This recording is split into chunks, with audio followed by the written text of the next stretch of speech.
హరి ఓం తత్సత్. శ్రీమాత్రే నమః. నా పేరు స్వామి ప్రతితానంద. ఈరోజు ఈ వీడియోలో శ్రీ లలిత దివ్య రహస్య సహస్రనామ స్తోత్రంలోని 66వ నామమైనటువంటి సంపత్కరీ సమారూఢ సింధుర వ్రజసేవిత అను నామమునకు అర్థమేమనగా, సంపత్కరి అనగా సంపత్కరి అను మాత చేత, సమారూఢ అనగా చక్కగా సేవించబడుతున్న, సింధుర వ్రజ అనగా గజసేనలతో సేవించబడుతున్న, అలాగే సంపత్కరి అను పేరు గల ఒక దేవత కలదు.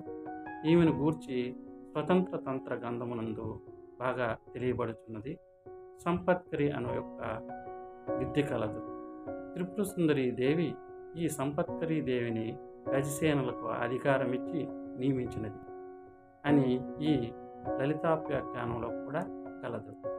త్రిపుర సుందరి దేవి తన అంకుశం అను ఆయుధము నుండి ఈ సంపత్కరీ మాత ఉద్భవించినది. ఈమెనే సంపత్కరీ దేవిని కూడా అంటారు. హరి ఓం.